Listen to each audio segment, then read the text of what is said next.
They shoot the shit. They shoot the shit. Shoot, shoot, shoot, shit, shit, shit. Shooting the shit with Chippa. It says close recent chats. Oh, now I did the opposite of what I wanted. I expanded it. Oh crap! I know I minimized the call, so I'm still there. But damn it! Oh, there we go. There we go. Okay, I had to minimize it first, I guess, but now it's good. I already suck at leading this ship. Welcome back, everybody, to the Shooting the Shit with Chippa podcast. I'm really excited about tonight's guests.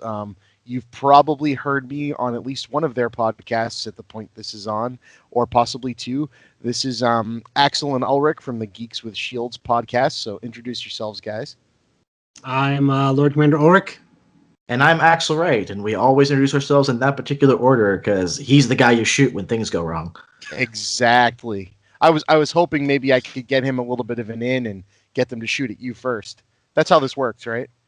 I'm hiding. So you can tell he knows how to move up the hierarchy. Nice. I'm happy in my current position. It's all right. I don't need to be the leader. So for those of you out there that haven't heard me on their podcast or don't know who they are, please go check out the Geeks with Shields podcast. Obviously, finish listening to this and then go check them out, and I'll let you guys kind of promo it at the end as well. But I wanted to start out at the beginning by saying, are you comfortable giving your real names on the internet, or are you just going to go by Axle and Ulric?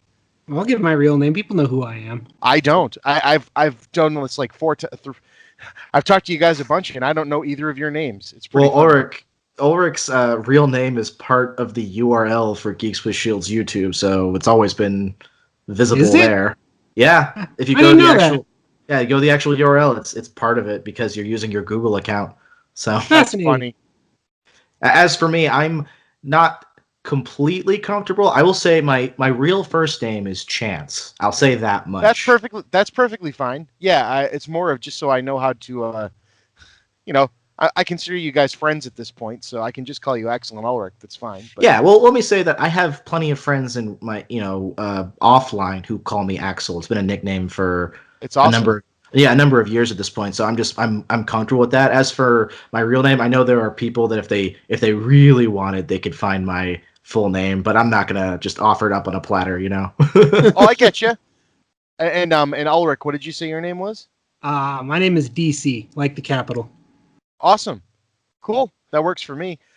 So after getting that out of the way, I wanted to ask, because I haven't listened to everything you guys have put out there, and I'm assuming if people wanted to get an intro into what you were doing, what's the story behind your podcast? Like, where did you come up with, the world of New Sparta and the idea of, Lord Commander Ulric? Yes. May I, Ulric, if I a bit here? So, yeah, go ahead. So Ulric and I are shield brothers, and this is a term that means a lot. So we both are, for lack of a better term, proponents of Viking and Norse ways of life, essentially. So, right. We've known each other for a long time. We're not actually blood brothers, but we're in some ways more than that. We met 13 years ago, I want to say at this point. Is that right? I think it's longer than that. Well, because I was... No, 13 feels right. Yeah, I'm pretty sure it's 13 years ago is when we met, and then we didn't become like real friends till about a year after that, and then we didn't become, let's say, Shield Brothers until about another year after that. So we've known each other for like 3 years before we became kind of what we are now. There was a kind of a ceremony. Not going to go into details on that, but we made it kind of like I got inducted into his clan. It's more than just words. Is my point. Right, and that's awesome. So, it kind of felt that way too. I just wanted to ask because it's like, I got into this kind of late. We started talking to each other on Twitter, and then I came on your show, and I'm like, the show was kind of, we jumped right into just talking. So it's like, I want to know more about these guys and where they came up with this. So that's really cool. Yeah, and my point is that there's a story, and as much as you're interested, we'll share. I love telling stories. So one of the things that got us, closer was early on in our friendship, we watched The Watchmen, Zack Snyder's Watchmen. And yeah. I hadn't seen it DC got me to see it, and I was blown away. Afterwards, I went and read the graphic novel, which I love, but I think they're both amazing in different ways. I'm an ardent defender of that movie. It's one of my favorite movies, period. And so we'd watch this movie, and we watched it like 6 times in a course of about like 7 or 8 months. Like we just watch it, and we'd sit and we'd pause it, and we'd just talk about what was going on, what we thought was interesting about what was happening. And then we started doing that with other movies too. And so, years would go by, we kind of moved away from each other. We'd still talked in emails. We had these really long email conversations. And it was kind of almost like a joke, is that whenever we got together, we'd have these conversations that just shut people out, right? Like his wife would get frustrated with us because we'd lock in on whatever we were talking about, right? And so then about a year ago, a little more than a year ago, at this point, it's about 14 months ago, Ulric sends me I'm just going to use Ulric and DC interchangeably, but he sends me a message where he says, okay, I'm calling in a favor. I'm starting a podcast, and I want you to be my co-host. Because we had before talked about how, well, we have these conversations, they're very engrossing, and if anyone else finds them interesting, why not put them out there? Absolutely. And that's from like your perspective. I mean, I don't know the details of what brought Ulric to this particular decision to finally, do it, to pull the trigger. But from my side of it, that's kind of what happened. And so we've been doing this for a little over a year now, and I'm loving it. As for what the details of like what we do, for anyone who doesn't know, it's generally just we pick a topic, we make a very loose script, like usually not any sentences or anything, just topics, and then we just kind of go through it, give our points of view, and chat about things, bring on guests whenever we can. Right. That's it's funny. I was talking to Ulric before we started recording this while we were waiting for you, and it's kind of the same thing. I'm glad we found each other mutually in the podcast world, because the format of yours, the conversation is very similar to me and my friends and me and my brother growing up, and that's kind of where the Chipman Brothers tangent came from.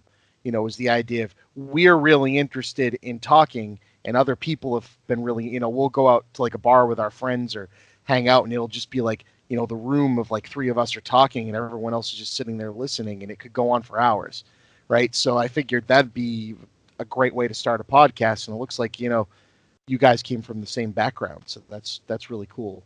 Oh yeah, there are a few things in life I love more than a good, deep conversation. I remember a while back, a friend of mine was watching Friends, I think, and they were making a joke in that show about how anytime Ross in that show brings up some sort of topic that requires some sort of intellect, all the rest of them pretend to be asleep. And I had this moment where I realized I am infuriated by those people, because having deep, interesting philosophical conversations, even ones just about geek stuff, that's like one of my reasons for living and for having friends. Exactly. It's the funnest part of the night, right? Not just going to the movie, but hanging out afterwards and talking about it, right? Yes. Especially funny because my lady, I just got, one of the reasons I was late today, my girlfriend and I were watching the new How to Train Your Dragon movie, which is great. It was good. I would say that it's definitely, the How to Train Your Dragon movies, all 3 of them are in the same level of quality that I feel is like it's a solid movie. Like I don't think I liked it quite as much as Alita, because Alita was, I think, more like challenging and took more risks, but it was still like a really good time at the theater, My point of bringing that up, though, is that whenever my girlfriend and I go to a movie, example, me and her went with my buddy Woonvog to see Crimes of Grindelwald, which I hate. I loathe it. But she has a different perspective on movies and doesn't enjoy talking about them the same way I do, and especially doesn't enjoy hearing, all that negativity. So it's one of those things where it's like, okay, I love you, but I have to find my other friends to talk to about this. Right. Oh, that's awesome. So, heard a lot from Axle there. Ulric, does that check out? Yeah. No, more or less. I mean, Yeah. that is an exact apt description of my wife and I. We'll come out of the movies, and I can get about 10 minutes of conversation before she's like, "Okay, listen, I don't want to talk about it anymore. I'm ready to move on to other things." But I want to discuss the costume design. That was really, like, no, go talk to Chance. He cares. I don't. Well, you know what helps, especially with me and Ulrich, is we have very different priorities when it comes to movies. So it comes a lot of times we'll disagree. Even with movies we both like, we'll have very different opinions about why we like them. And we respect each other's opinions, generally speaking. So Right.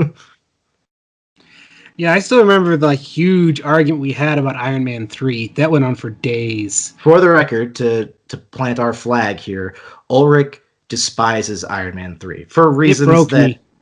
whereas I actually really enjoy it. I understand that there are problems with it, but I really like Iron Man 3. So we just fought over it for a long time before Did we you- kind of just planted, we're done kind of Did thing. you fight over it on a podcast? No, this was well before we made the podcast. Someday, maybe, possibly, we've talked about it. But at this point, we kind of feel like we've said all there is to say. To put it, to oversimplify things, just to make this whole argument that lasted days boil down for this quick thing.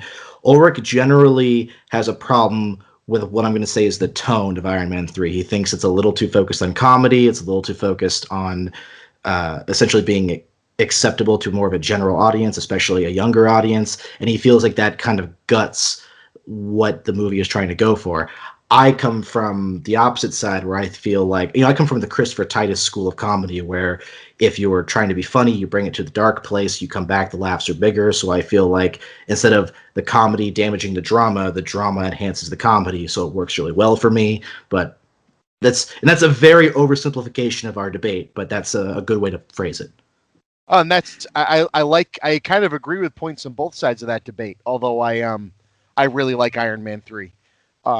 Not to make this podcast be bringing back up that argument, but it's just to that quick little blip of your describing it. If you ever put that to podcast, I'd love to even just be a person on the wall listening when you're recording it, because that movie is very divisive. Yeah, I am kind of happy to see more people have come away, not necessarily thinking it's bad, but like, oh, that wasn't as good as I thought it was. And they've agreed that the perfect trilogy is probably Captain America. Oh, Yeah, absolutely. Hands down. I mean, individually speaking, the Captain America movies are the best. I mean, let me put it this way: we had a similar debate to Iron Man 3 with Thor Ragnarok, which I adore. Yep. So it was almost the same situation, but not nearly as much venom from Ulrich in that case. He just was unhappy with it. But I would say that Thor Ragnarok is probably the best or the most simplified version of our taste in films. You can tolerate a lot more comedy in your action films, whereas for me, a little goes a long way. Well, I would say that the base difference there is that I don't consider Thor Ragnarok an action film. Thor Ragnarok is a comedy with action in it. So it's like everything else that isn't comedy is in the service of the comedy. Anyway, point being, that's the kind of conversation I love it. Have. No, it's great. I would have a lot of fun with that one too.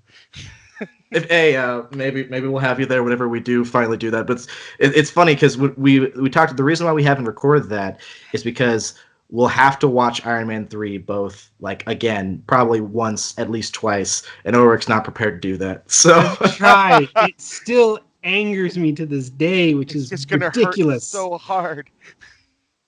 At the same time, if we ever have the video on Amazing Spider-Man, for the record, my most hated movie in existence, period. I'm gonna have to sit down and watch that again, and that's gonna physically hurt me. So. Oh, don't do that to yourself, man. It's funny. Woonvog was there when I first watched Amazing Spider-Man. It wasn't in the theater. It was just on my couch. And he said that it was more fun to watch my face than the movie because he just watched me slowly devolve into primal anger as that movie went on. That's really funny. Yeah, I think I might have said this the last time, but my wife had a similar thing watching me watch Batman versus Superman with her and turning to me at some point, coming up from her phone and going, have we really just not been watching this? It's just we just stopped and I go, oh, I think Superman's dead. I'm going to call my brother and find out how, because I really don't want to find it. Yeah. It's such a bland movie. Like It's just boring. yeah, it's not bad. Well, it is bad, but it's just there's nothing offensive. Like you can't necessarily. I know your brother did a whole thing breaking down all the parts that are bad about it, but when I watched it, I walked away and went, "That was just bad," but I couldn't tell you why. I think Like that the summed parts, you could look at a piece of it and not go, "Oh, that's terrible." Like there's some really really cool action shots in it. When you put them together, it's just like, was anybody trying? Well, I think that the biggest crime, well, I mean, not the biggest crime. The biggest crime has to do with more thematic and deeper things. But one of the biggest crimes is you made a movie about Batman v Superman, cast a action-heavy director, or get an action-heavy director to do it, and the actual fight that goes down between them sucks and is boring. How do you do that? How do you make a fight between Batman and Superman, the two inarguably most well-known comic book characters, period, and make their fight boring? Of course. And this has been taken apart on the internet ad nauseum. But yeah, it's just to remind everybody where we all stand on that one. Exactly. I didn't mean to turn this Anyway, go ahead. No, like I said, I wanted to kind of run this in the way that I do the tangent, but be more, like a late night show interview, with you guys, because I want the people listening to this to find you, and I want people to listen to my show, of course. So this seems to be the best way to do it. An interesting thing about Thor Ragnarok is I have two friends at work who are a couple, and they're married, and the wife is like intense comic book nerd, and the husband is only into comic books from going to see the movies made out of superheroes with her. He doesn't have a background in comics at all. So he came out of Thor Ragnarok like, "Oh, this movie's hysterical. I loved it." Like, you know what I mean? And she came out so angry because she said Thor's not supposed to be funny.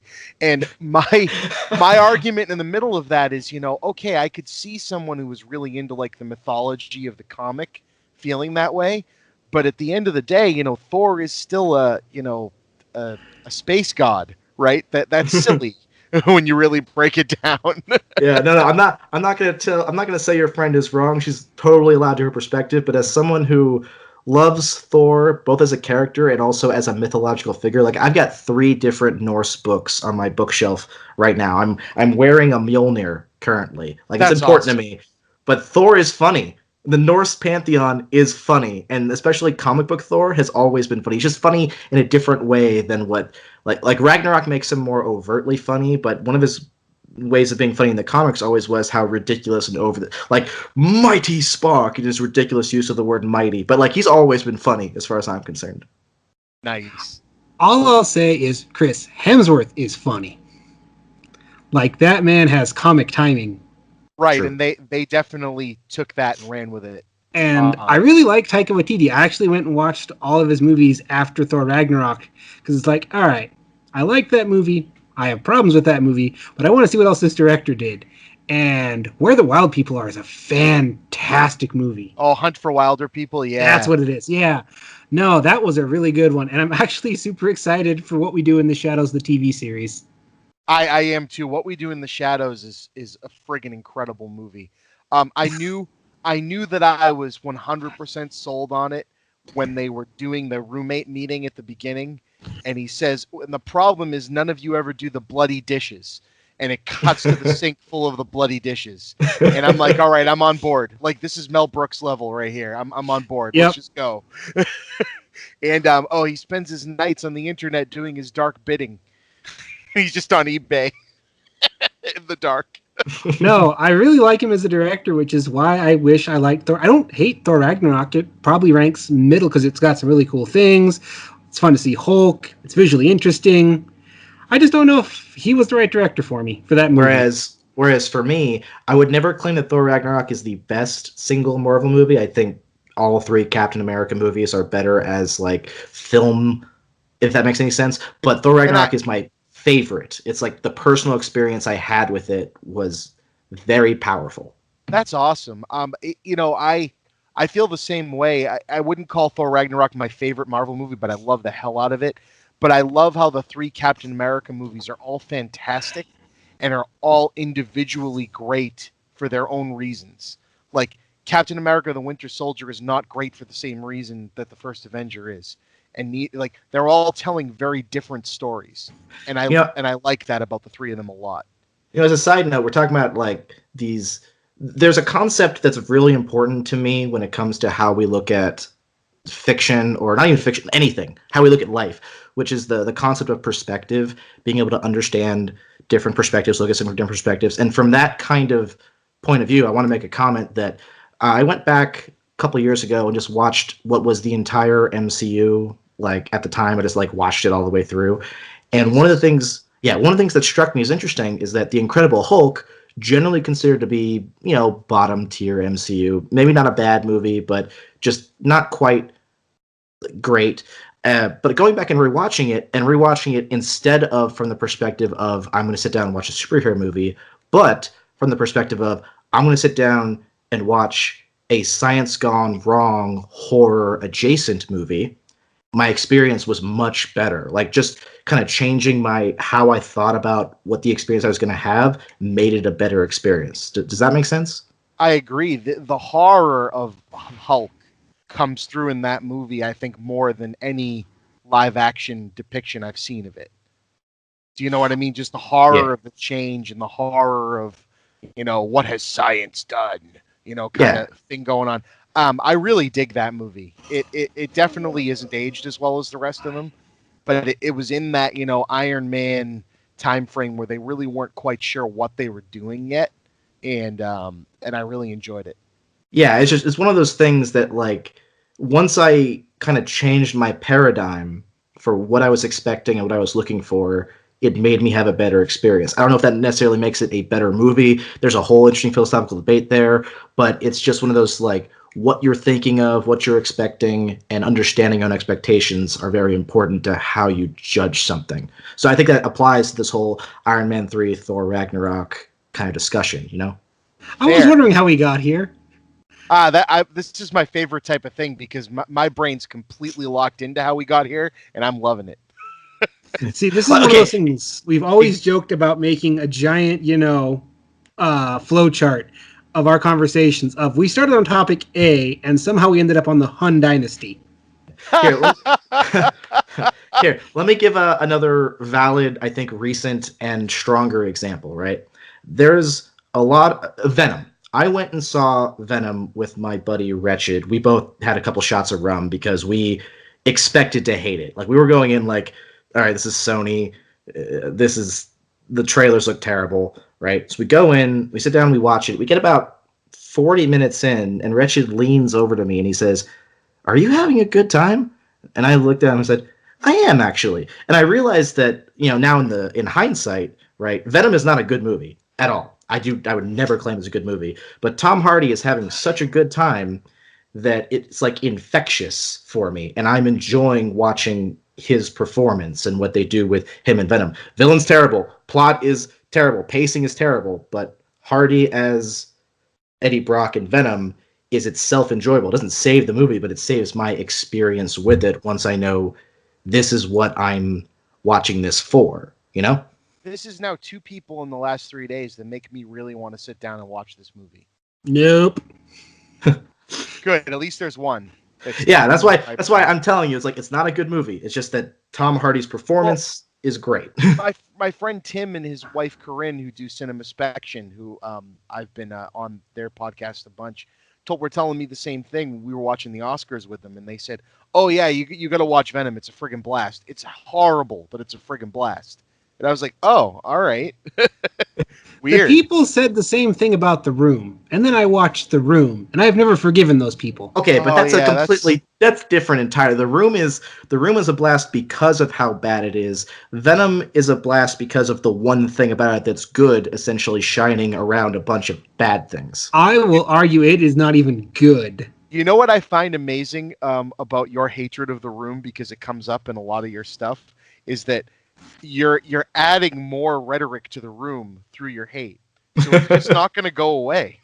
Oh, I know it won't. I'm hoping that The Disaster Artist was the high watermark and that we can just move on and stop talking about it. And then I heard they're giving him another movie. Of course they are. Can I ask you a quick question, Chris? Absolutely. So I've mentioned that The Amazing Spider-Man is my most hated movie of all time. Number 2 is The Crimes of Grindelwald, which I also mentioned, both relatively recent. My number 3rd most hated movie of all time is one that I didn't even remember the name of because I blocked it out so much, and not many people know it. Have you heard of The King is Alive? No. Okay, that's all I really wanted. So, for the record, for anyone who is curious, The King is Alive is this movie I saw when I was about 11 about a bus full of people that get lost in the desert because their compass broke. And that one of the people on the bus is like a playwright. So he's like, okay, while we're waiting for someone to come save us, let's put on a performance of King Lear. And like, then they have some drama. The one super expert guy goes out in the desert, but then dies of dehydration. But then one of the guys who's not an expert at all, who's just wandering out of the desert, finds his body, which makes no sense how he got out that far with no water. It's terrible. It's so bad, but I'm glad that it doesn't seem to be known. So I just had to ask. Yeah, holy shit. Like, it's rare that I get stumped on something like that. I've never even heard of that damn thing. Now I have to find it. Thanks. And if you end up liking it for some reason, more power to you. But I was sitting there watching the movie, and every second I was like, this is gonna get better. I feel like this is gonna get better, and it never did. For a minute, I thought you were describing the plot of Jesus Christ Superstar. That's a good movie. It is. But as a kid, I always used to say to my dad, "And how come they're all getting on a bus now?" Oh like, yeah, no. That was how I learned the story of Jesus, was through that movie. Yeah, unfortunately, I had to go to Catholic school. That wasn't fun. Anyway, it's funny because the reason I ask is I don't get a chance to really rant about that movie very often because no one knows. I can rant about Crimes of Grindelwald and Amazing Spider-Man all day, so it's pretty recent. But The King is Alive came out like we did an episode on you ranting about Crimes of Grindelwald. It did really well. I'm glad it did. I love it. That's awesome. And I'm a huge Harry Potter fan. So Me too. Anyway. I'm debating if I'm going to see that movie or not because I know on paper it's bad. I know all the details are bad, but I'm kind of curious, how bad is it? I cannot convey to you how bad. I had half an hour to convey to you how bad I know. It is. I still don't feel satisfied. When I asked my brother what he thought of it after seeing it, he literally short-circuited. He was just kind of like, but everybody working on it is good. I don't, except for Johnny Depp, who he's just kind of, but he goes, everybody working on it is good. The director has made 3 great Harry Potter movies. I don't understand. He's just like, what the? He was just shutting down. It was great. Yeah, and I really, I will always have respect for J.K. Rowling for basically getting me into reading, but she needs to stop. She's hitting M. Night Shyamalan territory. She needs a handler. Maybe they should maybe they should get Blumhouse to start producing Harry Potter movies. Better yet, let her write another book series. Let her go off in a whole other direction because the creativity is starting to fold in on itself. Well, it's funny because I feel like the base problem with the entire. So, the first Fantastic Beasts, I kind of like. It's got a lot of problems, but I was like, all right, this character is basically the Doctor from Doctor Who, but in Harry Potter, and just watch him and do funny, animals and stuff. Basically, be Magic Steve Irwin. That's all I want you to be. But then they're trying to tie together with all these conspiracy, Game of Thrones, politicky BS, basically pre the story we already know. Why do that? Why not tell another story at the school with a different group of kids, or tell a story about the founders? There is room for interesting stories, but why just focus on this prequel to what we already know stuff? It's just anyway. No, prequel and fan service has a big problem, right? We've seen that happen far too often to everything, right? Yes. Mm-hmm. That's why I actually, I was a lot happier with, even though they still are full of prequel diss and fan service, of how the Solo and Rogue One turned out. Because Rogue One more than Solo, because that Solo was just kind of all fan service. But I liked them because they didn't try to add anything new that ruined my impression of the films I was already watching. Rogue One made A New Hope feel more immediate. I watched A New Hope after seeing Rogue One, and it's like, oh wow, the opening of this movie is freaking brutal now, because I know what just went down. and Solo was just kind of cool because it kind of did what Lucasfilm wanted it to do, and they kind of took all the piss out of it and kind of just made it be its own little thing that existed, and it doesn't really affect anything. And we're gonna do all this rest of the universe, expanded universe stuff for the fans, and I liked that too. It didn't go and ruin anything. Rogue One's interesting for me personally because I don't like Rogue One, but I don't really have a good frame of reference for why. Like I remember I went into that movie and I was like, I want to see Donnie Yen first of all because I love everything Donnie Yen does, and Mads Mikkelsen is like one of the best offbeat actors currently. I had just watched The Hunt before, and so I was like really on that Mads Mikkelsen train, and then outside of those two, and of course Vader essentially being an 80s slasher character for one scene, outside of those three things, I was just bored by Rogue One, and I don't really have a good sense of why. Like I would never claim Rogue One's bad. Maybe it just wasn't for me. Like something about it didn't. I never cared about anyone else essentially in that movie. Well, that's fair. The first half of the movie definitely had a ton of problems. It had a lot of pacing issues. It was very rushed and then slow, and then rushed and then slow.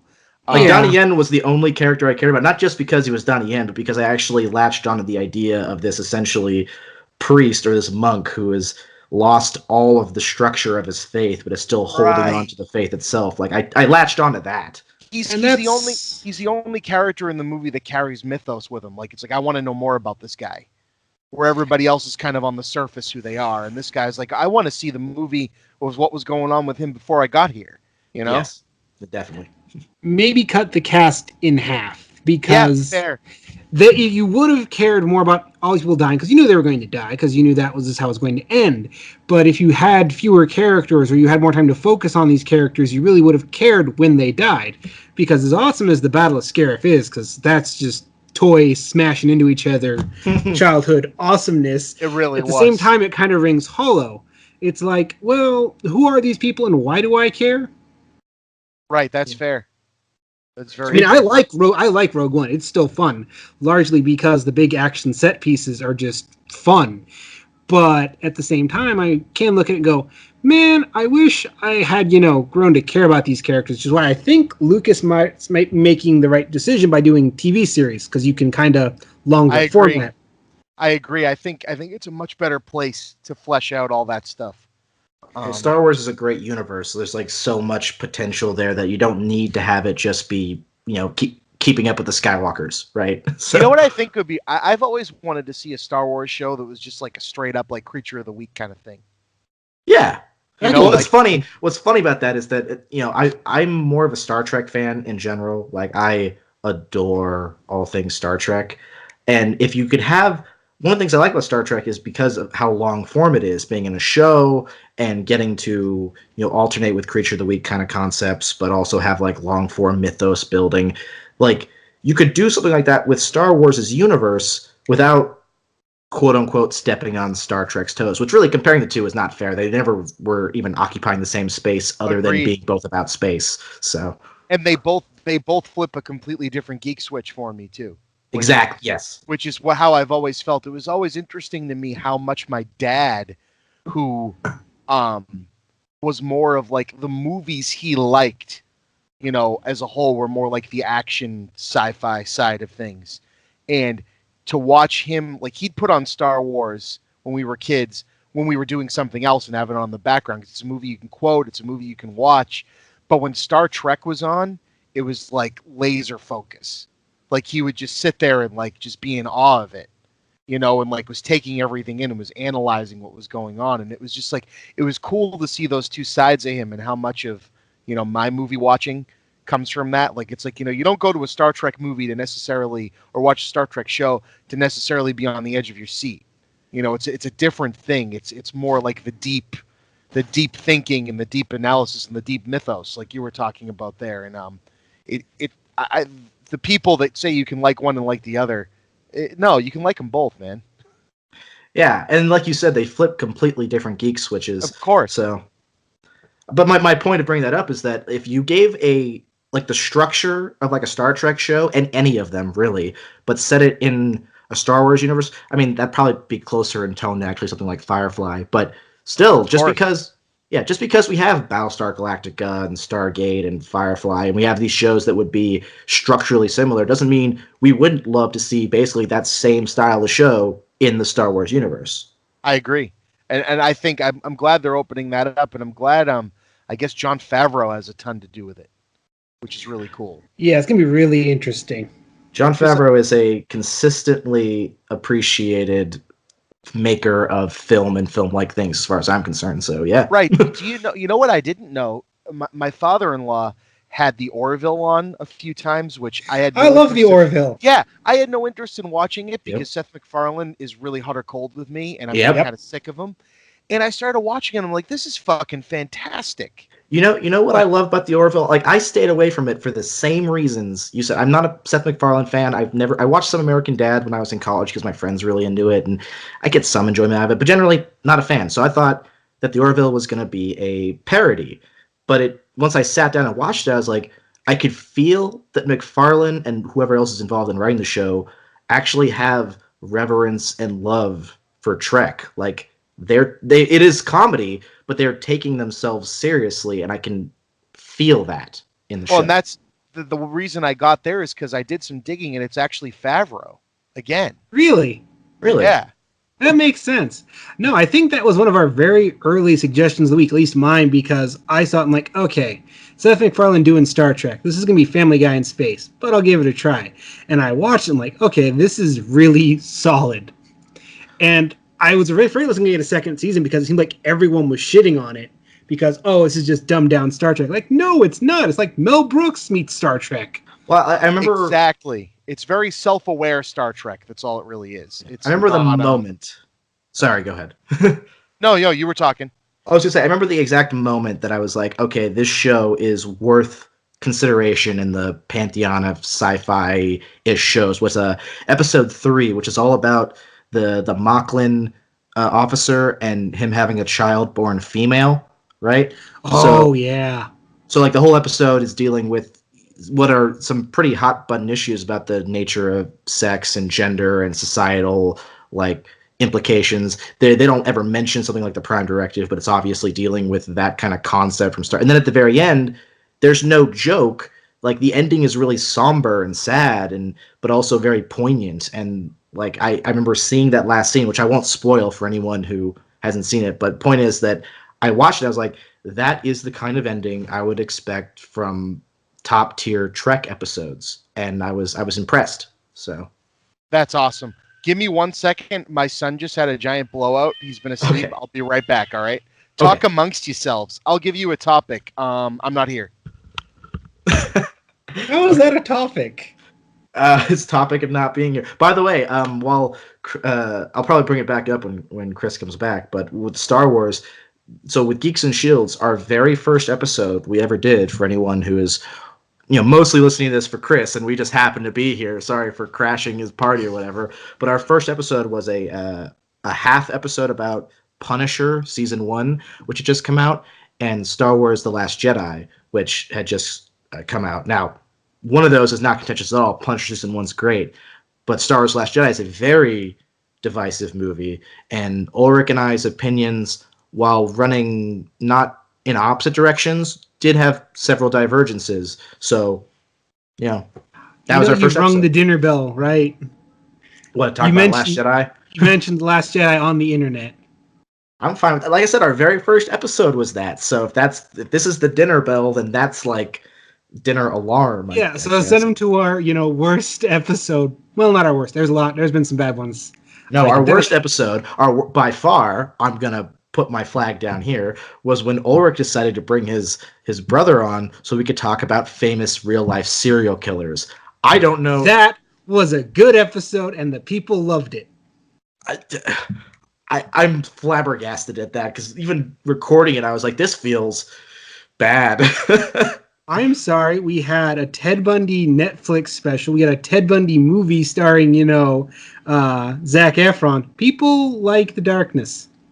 By the way, I'll say that I remember recently seeing when the trailer for that movie came out, and there was some controversy online about, are they glorifying Ted Bundy? It's like if you look back, and there's a documentary on Netflix now about Ted Bundy and about how at the time, right, he was so charismatic that there were people who, talked about how charismatic he was and how they didn't believe he did the terrible things he did simply because of how, easy it was to like him, which is part of the reason why he was capable of, getting women to follow him into a lot of the serial killers, that's the same thing. I mean, you look what they say about Manson. He was such a charmer. He was so nice. Yeah. So casting Zac Efron is accurate and is showing you that real monsters don't, real villains don't twirl their mustaches. Real villains, to quote Star Trek, real villains cloak themselves in good deeds and are much harder to spot.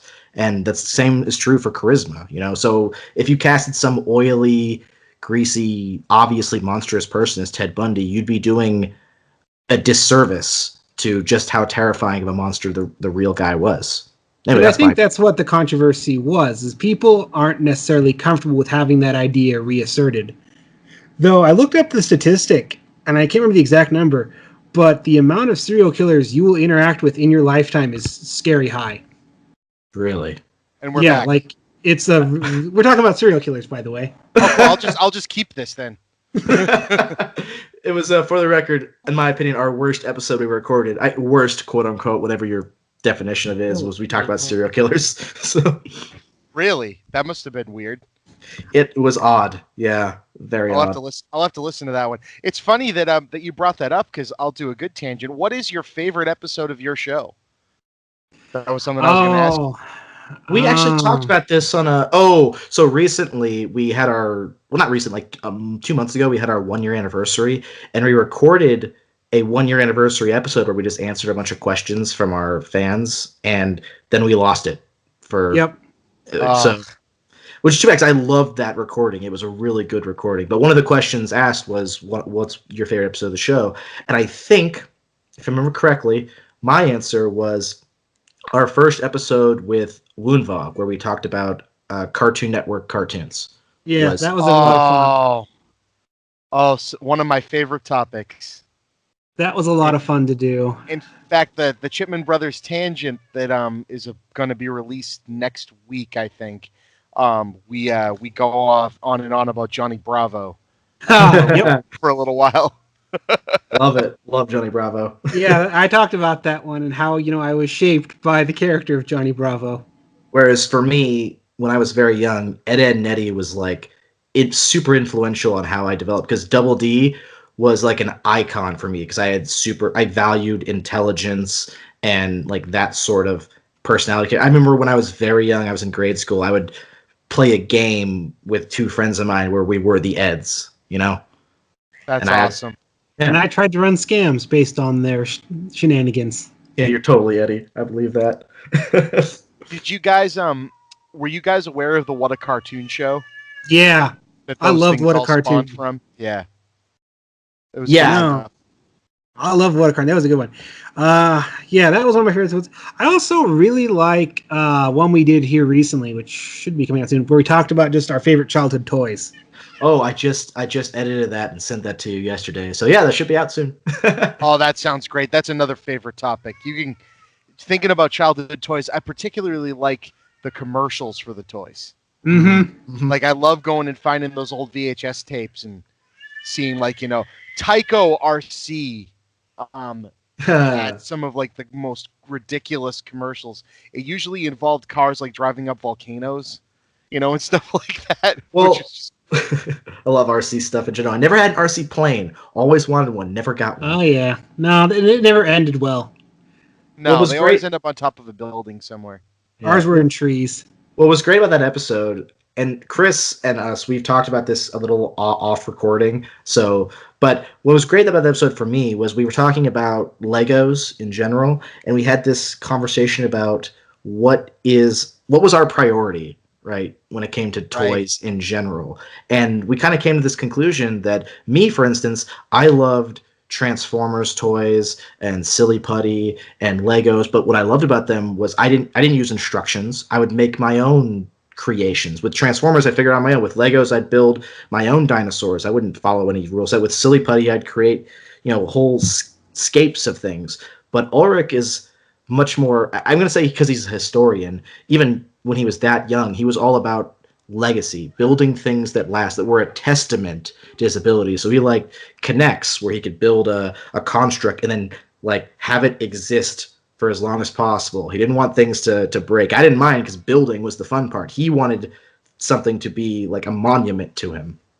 Yep, still do. Right. It's just a different part of your brain. It's all your approach and what you bring to the table. And I think there's a place for both of it. Like we were talking about, you know, my background's engineering, and Mine is too. Exactly. And there's two sides to that. I even find, like, you get the engineers that, you know, want to solve that one problem over and over and over again, but do it for every project, and they're not really caring about the legacy and the building and the what you send out the door and what you get out there, and it's more the chase and the fun of figuring out the problem, which is close to me. And I definitely have a large part of that in my brain, but I also can put my feet in the side of, you know, trying to get the nice thing out the door. So I think Legos do a really good job of feeding both sides of that personality to me, because okay, yeah, you buy, you know, like a Voltron set, like my brother just got me for my birthday today, and it is my birthday, so happy birthday to me. 35 years old today or yesterday. But that's going to be really cool because, of course, the Voltron Lego set I want to build to make look like freaking Voltron, right? Yes. So there's a part of that, you know, the joy of finishing it and having it up on the wall. But I really also like the part of building it, and I liked when I was a kid getting a set that didn't look like a movie or something that I knew, and I could just say, you know what, I'm going to look at the box and see if I can figure it out without the instructions and add something to it or change it. And so I think there's a place for both of those things. You were bringing up the historian side of things, and I wanted to touch on this when you guys were talking about arriving at the Han Dynasty, you know, through something. But have you seen the picture that's been going around of the lifelike representation of the Nero statue? I saw that today, and it made me smile. Yeah, I right? haven't seen that. So if you haven't seen it, look at it after this. But and I want people listening to this to look at it too. But the best description I heard of it was, this looks like somebody who'd be really angry about your thoughts on Jordan Peterson. And that freaking killed me. Yeah. So I looked at it. Okay, I found it because I have multiple monitors, and he looks like he's about to order a pint to me, but Right, exactly. And you know, it's interesting to see people break down where they probably ended up with the red hair, even though he was described as having, you know, more blondish hue to his hair, and where they, you know, arrived at, you know, the look, and people, you know, there's a long thread of people showing, well, you know, Caesar, who, you know, was the people that were doing the propaganda of the time, you know, released coins that showed, you know, a very similar stature to the face. So, you know, this is probably close to what the guy looked like. And it's just really interesting. And I figured, having seen it just before we recorded tonight, I'd throw that out there to see what you guys thought. yeah, I loved it. Just for the record, right? You are a mechanical engineer, correct? Yes. All right. Yeah, and I'm an electrical, so I spend most of my time with, you know, actual circuits and stuff. And then Yep. Ulric here is, I say at best, you were a historian, right? You were a student of history of war, to be specific. What was your focus? Yeah, it was. My history professor put it best. It's like, today we're talking about World War I, and I'm sure DC will love that because, my God, that boy loves war. But that was the general broad scope. The problem with historians is they want you to narrow into one specific field. And it's like, but I have lots of fields I like. I like, you know, this one and this one. I'll take a little bit of this, a little bit of that.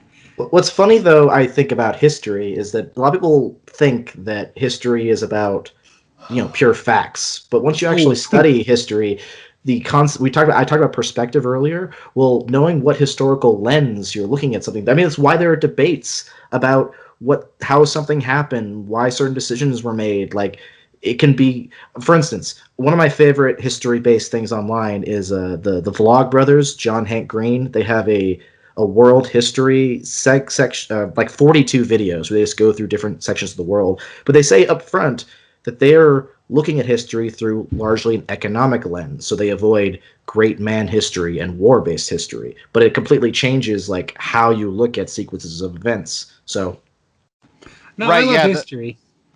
it's true. Like, the best statistics or the worst statistics are all in and I hate statistics, by the way, are all in what you use as your basis, right? So you're right. You look at history from an economic standpoint, and it's like, oh, everybody just kind of passed money around. We're not going to really say why. They just did it. It's very interesting. Speaking of that, and have either of you seen They Will Not Grow Old? I so desperately want to see it. It never came to any of our theaters nearby, but I want to take my dad to it because last year I got into a podcast by Dan Carlin. It's like an 8-part podcast on World War One, and it's like I need to learn more about this war. Absolutely. My brother took my mom to see it. He gets us into the premieres every once in a while, so it's not actually playing anywhere. Well, it might be playing somewhere around here now, but not a lot. But they were blown away by it, and I guess the technology, Peter Jackson's going to use it to redo Dead Alive, Meet the Feebles, and Bad Taste. So we're going to Interesting. get cleanups of all three of those. Yeah, no, I That's love... a fascinating leap. Right? Yeah, I haven't seen that. I haven't heard of it. It's still playing in my theater.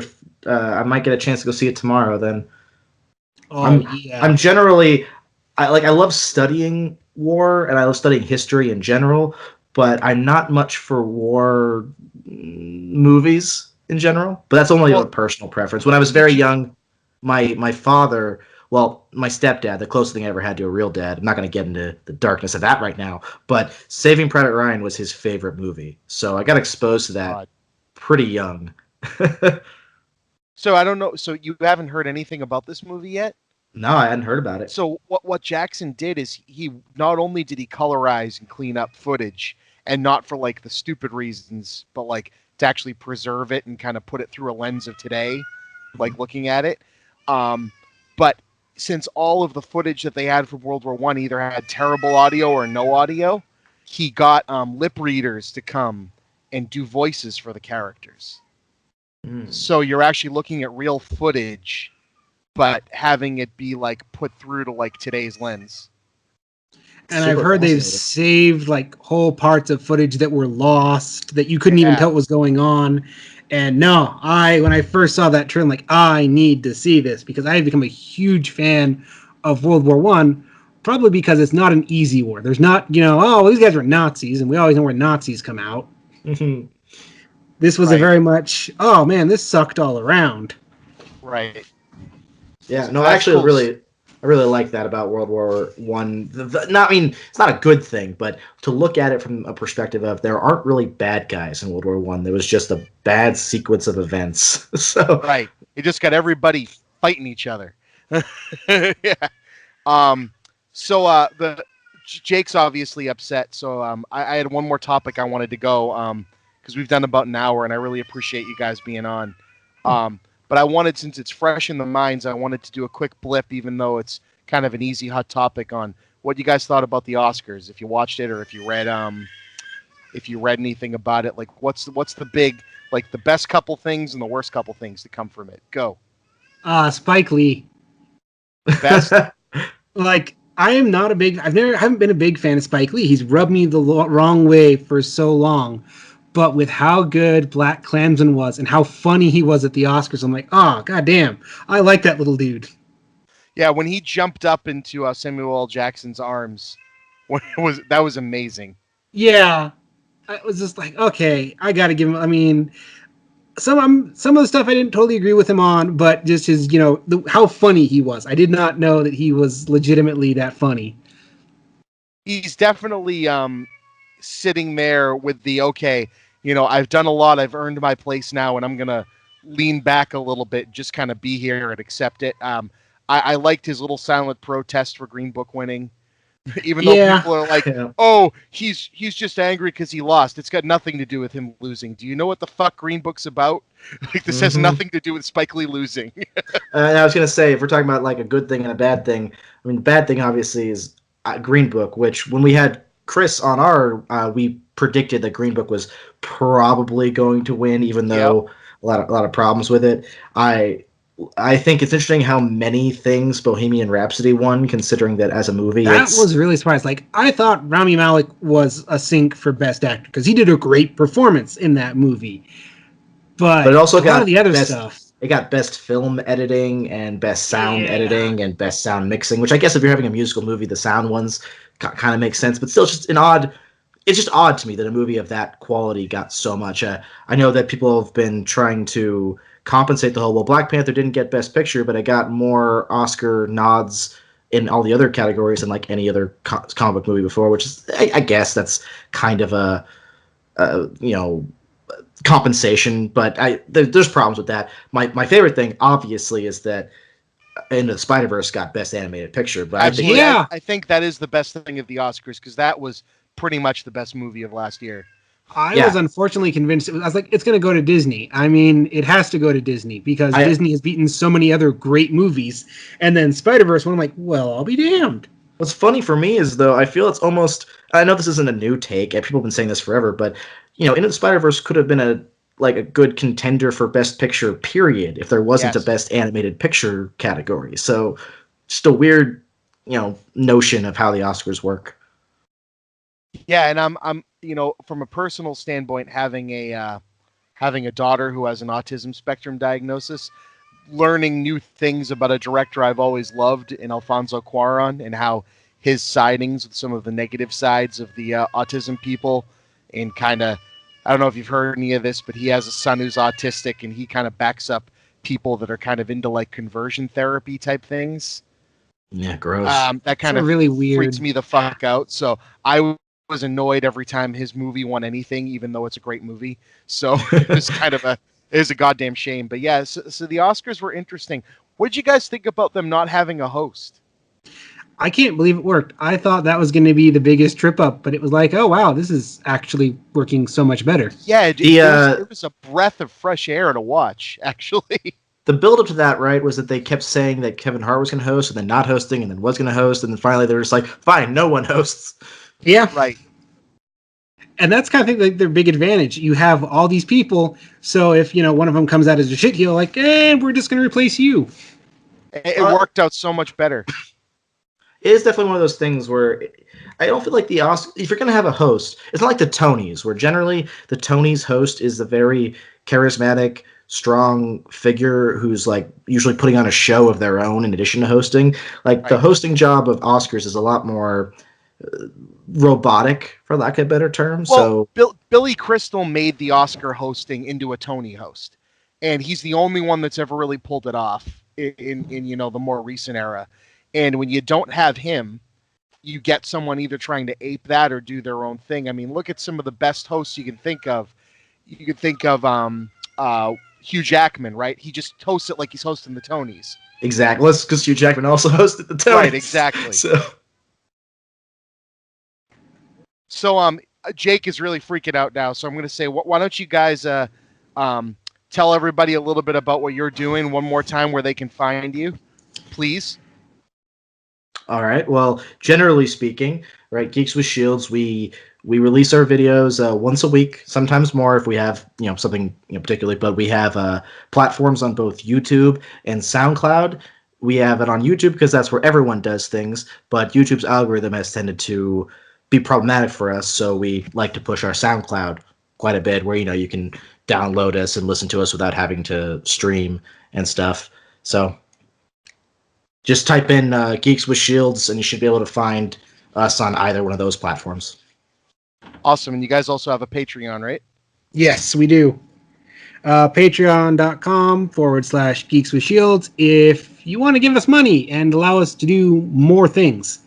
Because podcasting, unfortunately, is not cheap. And I think you guys definitely should go over to their Patreon and give them some money.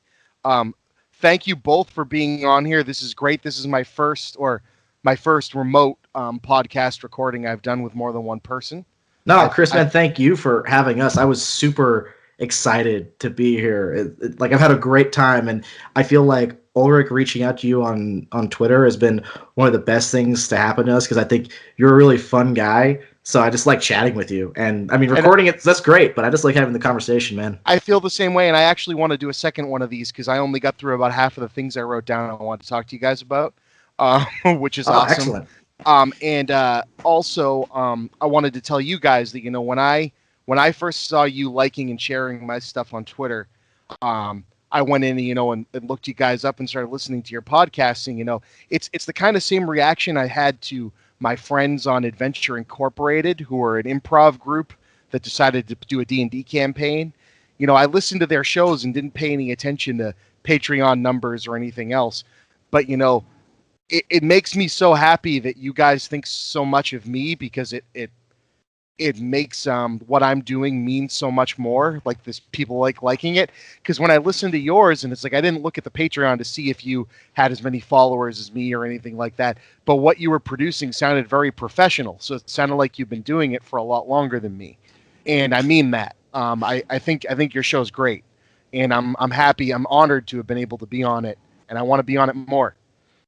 Well, thank you. I mean, as far as I'm concerned, we'd love to have you on more, and we'd love to be on your show as much as you'll have us. And I'm having a good time. So, cool. And professional is not a word I would use to describe us, but I know Ulric is a bit of a perfectionist, so I'm sure he likes hearing it. The quality of the recording and the flow, right? You can get things on where you listen to people talk about something they love. I mean, we talked about this, I think, on the last episode of yours I was on. Can be kind of robotic. Like, you can listen to someone talk about something you love for a couple hours, and they can just be really technical and boring about it, or they can add some flourish and some fun and kind of go off the hip. And I like to have a mix of both of those things in what I listen to. And I think you guys cover that for sure. To give people a little bit of a hint on what I would want to talk to you about next time is I was hoping to have a little bit of a Reader's Digest explanation of Warhammer from a guy who's only casually knows about it. And also because I have a figurine that my friend I work with got me from the Horus Hearsay, which is, I guess, Heresy, sorry. That's okay. You're talking to the right guys. I mean, we would never claim to be experts, but we both... Ulric loves Warhammer more than me, but I've literally spent the last week doing nothing but listening to Warhammer videos. That's awesome. So I'm kind of prepared. I will say that I find early on in our podcast, right? Not to extend this more than we need to. No, but that's okay. I'm holding Jake now, so he's being quiet. All right. I was going to say early on, Ulric was kind of concerned. Ulric is a perfectionist. Like I said, I'm a lot more relaxed. Our dynamic is that Ulric is ambitious. He's got plans. He works very hard. I'm more of a relaxed entity. I mean, I do the editing for us right now, but other than that, I'm a lot more chill about the whole process.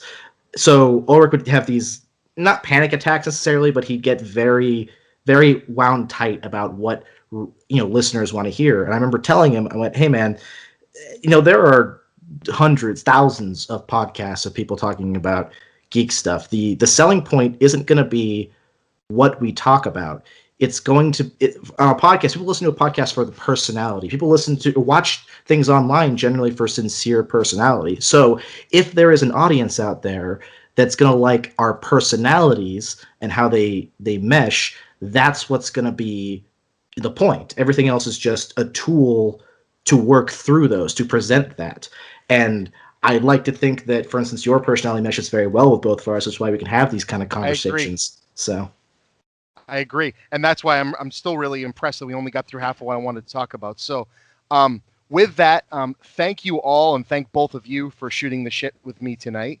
And I really hope to have you guys back on again. Have a great night.